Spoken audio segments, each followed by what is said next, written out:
Praise the lord. యేసయ్య నామంలో అందరికీ వందనములు. ఈరోజు మనం హవ్వ జీవిత చరిత్ర గురించి కొన్ని విషయాలని నేర్చుకుందాం.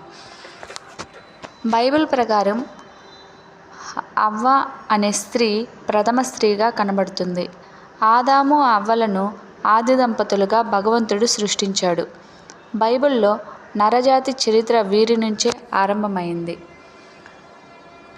హవ్వ అనే పదమునకు హీబ్రూ భాషనందు హవ్వ అను మూలపదం. దీనికి అర్థం జీవమీయటం. అంటే ఈమె నరజాతి పుట్టుకకు మూలం అవటం చేత హవ్వ అయింది. హవ్వ పుట్టుక బైబిల్ ప్రకారం ఈమె దేవుని ఆలోచనల నుండి జన్మించింది. తరువాతి తరం తన గర్భం నుంచి జన్మించింది. హవ్వ ఆదాము ప్రక్కటెముక నుండి కలిగినది. దీని అర్థం ఆదామునకు హవ్వ బానిస, వాడుకునే వస్తువు కాదు. వీరిద్దరూ ఒక్కరే అన్న సమభావం కలిగి ప్రేమతో జీవించాలని దైవ నిర్ణయం.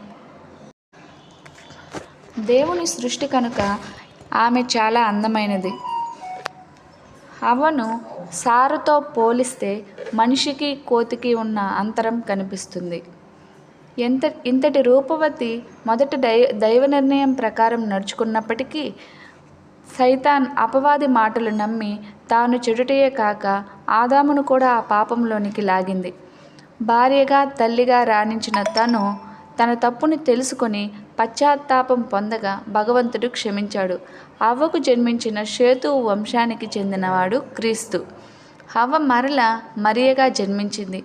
మొదటి హవ్వ దైవ ప్రణాళికను భంగపరిచిన రెండవ హవ్వ మాత్రము అపవాదిని ఓడించి శిలువ మరణాన్ని పొంది పాపాలను తొలగించిన క్రీస్తునకు జన్మనిచ్చింది. దేవుడు ఈ కొద్ది మాటలను దీవించునుగాక.